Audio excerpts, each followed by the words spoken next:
ಆತ್ಮೀಯ H16 news ಅರ್ಥಾತ್ ಹೇ ಸೀತಾರಾಮ್ಗೆ ಸ್ವಾಗತ. ನಾನು ನಿಮ್ಮವ MI ಅಥವಾ ಮಲ್ಲಪ್ಪ ಜೋತಾವರ್. ಧರ್ಮಸ್ಥಳದ SIT ತನಿಖೆ ದಾರಿ ಬಿಡುತ್ತಿದೆ ಅನ್ನುವಂಥ ಅಭಿಪ್ರಾಯ ಮೂಡ್ತಾ ಇದೆ ಜನರಲ್ಲಿ.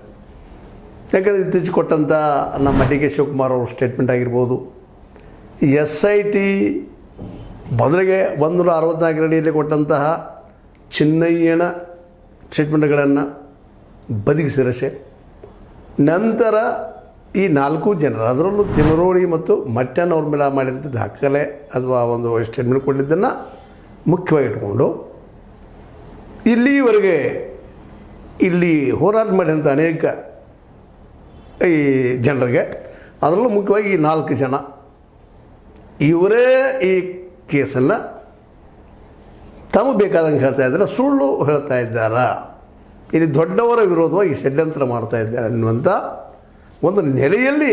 ಯಾಕೆಂದರೆ ಚಿನ್ನಯ್ಯ ತೋರಿಸಿದ 15 ಸ್ಥಾನಗಳಲ್ಲಿ ಆ ಪ್ರಮಾಣದಲ್ಲಿ ಈ ತಲೆಬುರುಡೆ ಮತ್ತೇನೋ ಸಿಗಲಿಲ್ಲ ಅನ್ನೋದು, ಈಗ ಅದರ ರಿಪೋರ್ಟನ್ನು ಅದರಿಂದ ಏನು ಹೊರಡ್ತಾ ಇಲ್ಲ ಅನ್ನುವಂಥ ಮಾತಾಗಿರ್ಬೋದು.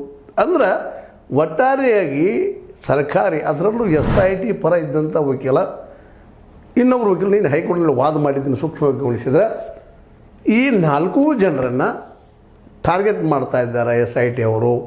ಕರೆಸಿ ಅವ್ರು ಎನ್ಕ್ವೈರಿ ಮಾಡಿ ಆದಷ್ಟು ಅವ್ರನ್ನ ಮೆಂಟಲ್ ಪ್ರೆಷರ್ ಮಾಡಿ ನಾವೇ ಇದಕ್ಕೆ ಕಾರಣೀಕರ್ತರು ಅನ್ನೋ ಅನಿಸುವಂಥ ಪ್ರಯತ್ನ ಮಾಡ್ತಾ ಇದ್ದಾರೆ ಅನ್ನೋದು ನಮ್ಮ ಬಾಲಣ್ಣವರ, ಅಂದ್ರೆ ಈ ನಮ್ಮ 4 ಜನರ ಪರವಾಗಿದ್ದಂಥ ವಕೀಲರ ಆರೋಪ. ಅದಕ್ಕೆ ಅವರು ತಡೆ ಕೋರಿದ್ದು ನಂತರದಲ್ಲಿ ಮೊದಲೇನು 164 ಅಡಿಯಲ್ಲೇ ಈ ಕೇಸ್ ದಾಖಲಾಗಿತ್ತು. ಅವರು ಸ್ವತಃ ಚೆನ್ನೈ ದೂರದಾರ ಆಗಿದ್ದ, ಮಸುಕದಾರಿ, ಅವತ್ತು ಭೀಮಾ ಅಂತ ಕರಿತಾಯಿದ್ರು, ದೊಡ್ಡ ಪ್ರಮಾಣದಲ್ಲಿ ಆಗಿದ್ದೇನು ಸುಳ್ಳಲ್ಲ. ಆ ಸಮಯದಲ್ಲಿ ಅವರು ಸ್ವತಃ ಸ್ಟೇಟ್ಮೆಂಟ್ ಕೊಟ್ಟಂಥದ್ದು. ನಿಜವಾಗಿ ಅವರು ದೂರದಾರರು. ಅವರು 15 ಗಡಿ ತೋರಿಸಿದಾಗ ಹೊರಡಲಿಲ್ಲ ಆ ಪ್ರಮಾಣದಲ್ಲ. ಅದನ್ನು ಆಧಾರಾಗಿಟ್ಕೊಂಡು ನಂತರ ಮತ್ತೆ ಅವ್ರನ್ನ ಅರೆಸ್ಟ್ ಮಾಡಿ ಒಳಗೆ ಹಾಕಿ SIT ಅವ್ರನ್ನ ಮತ್ತೊಂದು ಸ್ಟೇಟ್ಮೆಂಟ್ ತೊಗೊಂಡು ನನ್ನ ಕರೆಸಿ ಮುಂದವ್ರು ಇವರು ಈ 4 ಜನ ತಿಮರೋಡಿ ಮತ್ತು ಮಟ್ಟಣ್ಣವರ್, ವಿಠಲಗೌಡ ಇವರೆಲ್ಲ ಕೂಡ್ಕೊಂಡು ನಮಗೆ ಇದು ಮಾಡ್ತಾಯಿದ್ದಾರೆ. ಜಯಂತ್ T ಅವರು ಇವ್ರು 4 ಜನ ಕೂಡ ನಮಗೆ ದಾರಿ ತಪ್ಪಿಸಿದ್ರು ಅಂತೇಳಿ ಏನು ಕೇಸ್ ಹೊಸದಾಗಿ ಮತ್ತು ಅದ್ರ ಜೋಡಿ ಜೋಡ ಹಾಕೋತ ಹೋದ್ವಲ್ಲ, ಅವುಗಳ ನೆಲೆಯಲ್ಲಿ ಇವ್ರನ್ನ ಟಾರ್ಗೆಟ್ ಮಾಡಿ SIT ಇವತ್ತು ಅವ್ರನ್ನ ಈಗಾಗಲೇ 9 ಸಲ ಕರೆಸಿದ, ಒಮ್ಮೆಲ್ಲ 2 ಕರೆಸಿ 130-150 ತಾಸುಗಳವರೆಗೆ ಕೂಡಿಸೋದಲ್ಲೇ ಎನ್ಕ್ವೈರಿ ರೂಪದಲ್ಲೇ ಅವ್ರಿಗೆ ಟಾರ್ಚರ್ ಕೊಡೋಂಥ ಕೆಲಸ ಆಗಿದೆ. ಈಗಾಗಲೇ ಚಿಕ್ಕ ಕೆಂಪಮ್ಮನ ಅವರು ಇಂಥ ಒಂದು ಸ್ಟೇಟ್ಮೆಂಟನ್ನು ಕೊಟ್ಟಿದ್ದರು. SIT ನಮ್ಗೆ ತೊಂದರೆ ಕೊಡ್ತದೆ, ಅದರಲ್ಲೂ ಮಂಜುನಾಥ್ ಗೌಡನ್ ಅಂತ ಅವ್ರು DYSP ಆಗಿದ್ದಾರೆ, ಪ್ರಮೋಷನ್ ಆಗಿದ್ದಾರೆ ಅನ್ನೋಂಥ ಮಾತುಗಳನ್ನು ಗಮನಿಸಿದಾಗ ಸರ್ಕಾರ ತೋರಿಕೆಗೆ SIT ಮಾಡ್ತಾ ಇದೆಯಾ ಅನ್ನುವಂಥದ್ದು.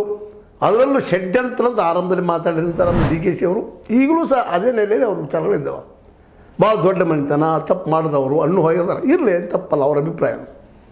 ಇವೆಲ್ಲ ಗಮನಿಸಿದಾಗ ಇವತ್ತು ಈ 4 ಜನ ಏನು ಹೋರಾಟಗಾರಿದ್ದಾರೆ, ನಾವು ಹೋರಾಟಗಾರ ಅಂತ ಕರಿತೀವಿ, ಅವ್ರು ದೂರದಾರ ಆಗ್ತಾರೆ.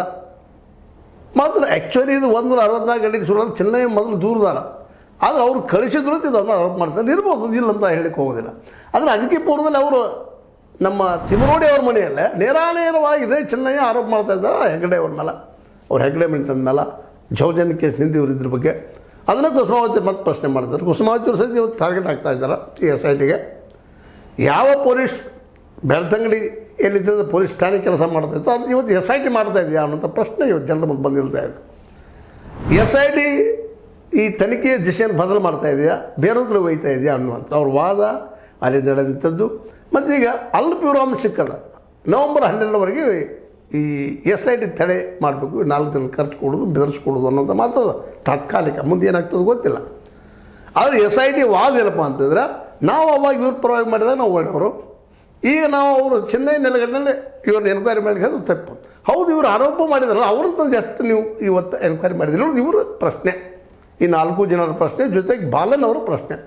ಹೌದ್ರಿ, ಇವರು ಆರೋಪ ಮಾಡ್ತಾ ಇದ್ದಾರೆ, ಯಾರ ಮೇಲೂ ಮಾಡ್ತಾ ಇದ್ದಾರೆ, ಹೆಗ್ಗಡೆ ಅವ್ರನ್ನ ಮಾಡ್ತಾ ಇದ್ದಾರೆ, ಅವರನ್ನು ಕರೆಸಿ ನೀವು ತನಿಖೆ ಯಾಕೆ ಮಾಡ್ತಾ ಇಲ್ಲ ಅನ್ನೋದು ಬಾಲನ್ ಅವರ ಪ್ರಬಲವಾದ ಮತ್ತು ಇವ್ರು 4 ಜನರ ಪ್ರಬಲವಾದ. ಇದಕ್ಕೆ ಅವ್ರಿಂದ ಉತ್ತರ ಇಲ್ಲ.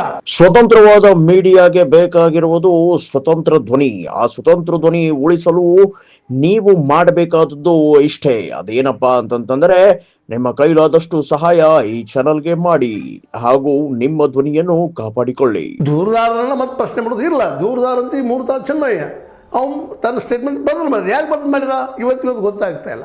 ಮೊದಲೇ ಹೇಳ್ದ ಇಲ್ಲ ನಮಗೆಲ್ಲ ಅನ್ಯಾಯ ಆಯಿತು, ಹಾಗೆ ಹೀಗೆ ನಮ್ಮ ಊರು ಓಡಿಸಿದ್ರು, ರೊಕ್ಕ ಓಡಿಸಿದ್ರು, ಅವರ ಸುಳ್ಳು ಹಾಗಾದ್ರೆ ಅದನ್ನ ಯಾಕೆ ಎನ್ಕ್ವೈರಿ ಮಾಡ್ತಾಯಿಲ್ಲ, ಮಾಡಲಿಲ್ಲ ಅಂದ್ರೆ ದೊಡ್ಡವ್ರನ್ನ ಉಳಿಸುವಂಥ ಪ್ರಯತ್ನ ಇಲ್ಲಿ ನಡೆದದೇನೋ ಅಂತ. ಡಿ ಕೆ ಶಿವಕುಮಾರ್ ಆಗಿರ್ಬೋದು, ಕುಮಾರ್ ಅವರಾಗಿರ್ಬೋದು, ಜೊತೆಗೆ ನಮ್ಮ ಪರಮೇಶ್ವರಪ್ಪನವರಾಗಿರ್ಬೋದು, ಇನ್ನುಳಿದ ಕಾಂಗ್ರೆಸ್ನ ಲೀಡರ್ಗಳು ಇದನ್ನು ಆದಷ್ಟು ಕೇಸನ್ನು ಮುಚ್ಚಾಕುವಂಥ ಪ್ರಯತ್ನ ಮಾಡ್ತಾ ಇದ್ದಾರೆ ಅನ್ನೋಂಥ ಪ್ರಶ್ನೆ ಜನರಲ್ಲಿ ಮೂಡಲಿಕ್ಕತ್ತದ.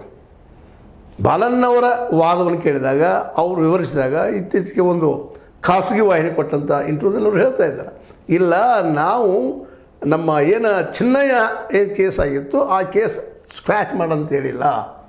ಆ ಸ್ಕ್ವ್ಯಾಶ್ ನಮಗೆ ಅದು ಇರಲಿ, ನಂತರ ಚಿನ್ನಯ್ಯ ಆರೋಪ ಮಾಡ್ಕೊಂಡು ಏನೋ ಹೊಸ ಹೊಸ ಅದೇ ಕಲಮದಲ್ಲ ಇನ್ನುಳಿದ ಕೇಸ್ಗಳು, ಇನ್ನುಳಿದ ಏನಪ್ಪ ಅಂತಂದ್ರೆ ಕಲಂಗಳ ಅಡಿಯಲ್ಲಿ 2023 ಕಲಂ 211A, 336, 230, 231, 229, 227, 228, 240, 236, 233, 242 ಅಡಿಯಲ್ಲಿ ಈ ಪ್ರಕರಣ ದಾಖಲೆ ಮಾಡಿಕೊಂಡ ಈ ತನಿಖಾಧಿಕಾರಿಗಳು ಇವ್ರನ್ನೇನು ಎನ್ಕ್ವೈರಿ ಮಾಡ್ತಾಯಿದ್ದಾರೆ, ಇದು ತಪ್ಪು, ಇದು ಮಾಡುವಾಗಿಲ್ಲ.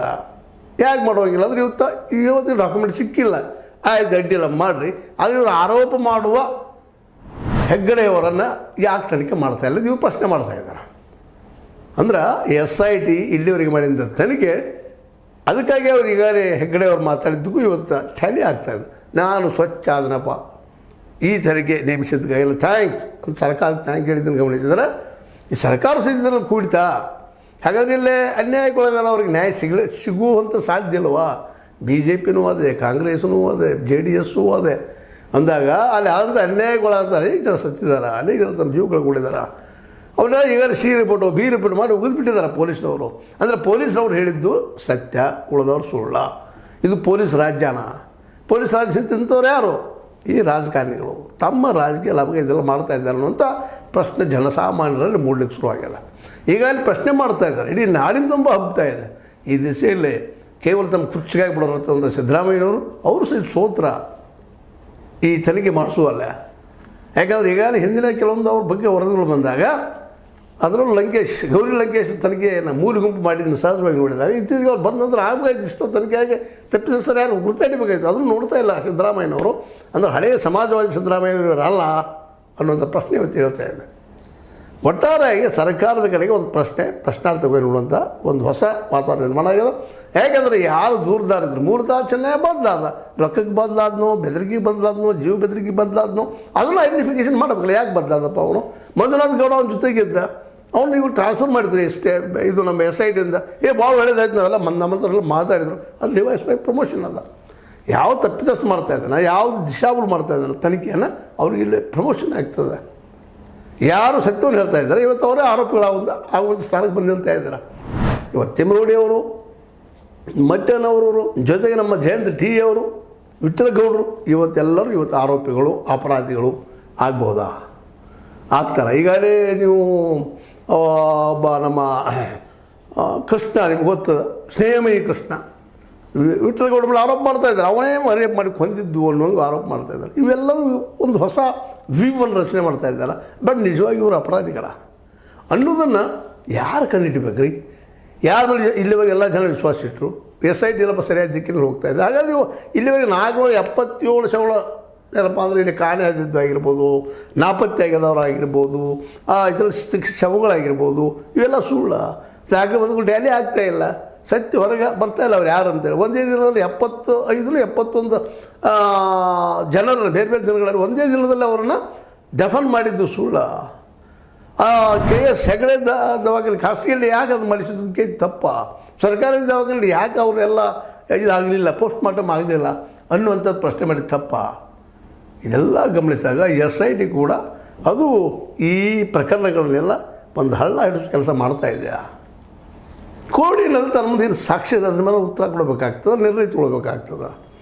ಈ ಸಂದರ್ಭದಲ್ಲೇ ನಾವು ಈ ಕೋರ್ಟಿಂದ ಏನಿಲ್ಲ, ಈ SIT ಇದು ಸಹಿತ ಇನ್ನೊಂದು ಬೆಳ್ತಂಗಡಿಯ ಪೊಲೀಸ್ ಠಾಣಾ ಆಗಿಬಿಡ್ತಾ. ಆಲ್ರೆಡಿ ಠಾಣಾ ಮಾಡಿದ್ದಾರೆ. ಠಾಣಾದಲ್ಲಿ ಎಲ್ಲ ಆದಂಥ ಘಟನೆಗಳಿಗೆ ಇವರೇ ಎನ್ಕ್ವೈರಿ ಮಾಡ್ಬೇಕಂತ ಮಾಡಿದ್ರು. ಒಳ್ಳೇದು ಮಾಡಿದ್ರಪ್ಪ ಅಂತ ಎಲ್ಲರೂ ಅನ್ನೋ ಮುಂದೆ ಜನ ಅನ್ನೋ ಮುಂದೆ ಎಸ್ ಐ ಟಿ ಒಳ್ಳೆ ರಿಸಲ್ಟ್ ಕೊಡ್ತದೆ ಅನ್ನೋ ಮುಂದೆ ಅನ್ನುವಷ್ಟರಲ್ಲ ಇವತ್ತು ಯಾರ ಮೇಲೆ ಏನಪ್ಪ ದೂರದಾರರು ಮತ್ತು ಸಾಕ್ಷಿದಾರ ಮಾತಿದ್ದು ಅವರನ್ನು ಅಪರಾಧಿ ಮಾಡುವಂತಹ ಒಂದು ಇದು ಷಡ್ಯಂತ್ರನ ಅಥವಾ ಇದು ನಿಜದ ಕಥೆನ ಇದನ್ನು ಜನ ನಿರ್ಧಾರ ಮಾಡಬೇಕು. ತನಿಖೆ ಮಾಡೋರು ಯಾರು? ಎಸ್ ಐ ಟಿ ಕೂಡ ದಿಶಾಬೋಲ್ ಮಾಡ್ತಾ ಇದೆಯಾ ಅನ್ನುವಂಥ ಈ ಸಂಶಯ ಮೂಡ್ತಾ ಇದೆ. ಇದರಿಂದ ನಮ್ಮ ಡಿ ಕೆ ಶಿವರು ಇರ್ಬೋದು, ಪರಮೇಶ್ವರಪ್ಪನವರು ಇರ್ಬೋದು, ಮತ್ತಾರೋ ಇರ್ಬೋದು, ಮತ್ತು ಅದೇ ಕಾಲದ ನಮ್ಮ ಮುಖ್ಯಮಂತ್ರಿ ಉಳಿವಿಗಾಗಿ ಸಿದ್ದರಾಮಯ್ಯನವರು ಇಲ್ಲೇ ನಡೆದಂಥ ಅನ್ಯಾಯಗಳಿಗೆ, ಇಲ್ಲಿ ನಡೆದಂಥ ಅತ್ಯಾಚಾರಗಳಿಗೆ, ಇಲ್ಲಿ ನಡೆದಂಥ ಕೊಲೆಗಳಿಗೆ ಉತ್ತರ ಹುಡುಕಿಸುವ ಸೂತ್ರ ಅನ್ನುವಂಥ ಮಾತನ್ನು ಈ ಸಂದರ್ಭದಲ್ಲಿ ನೆನಪಿಸ್ಕೊಳ್ತಾ ಸುಮ್ಮನೆ ಇವು ನಮ್ಗೆ ಅನಿಸಿದ ಕೆಲವು ಮಾತುಗಳ ಮೇಲೆ ಇಲ್ಲಿ ನಡೆದ ಘಟನೆಗಳ ಮೇಲೆ ನಿಮಗೆ ಇದು ಲೈಕ್ ಆಗಿರ್ಬೋದು, ಲೈಕ್ ಮಾಡಿ, ಶೇರ್ ಮಾಡಿ, ಕಾಮೆಂಟ್ ಮಾಡಿ, ಜೊತೆಗೆ ಸಬ್ಸ್ಕ್ರೈಬ್ ನಿಲ್ಲಿಸಬಾರ್ದು. H16 ನ್ಯೂಸ್ ಅರ್ಥಾತ್ ಈ ಚಿತ್ರಣದ್ದು ಸತ್ಯದ ಕೈಗಳಲ್ಲಿ ವಂದನೆಗಳು.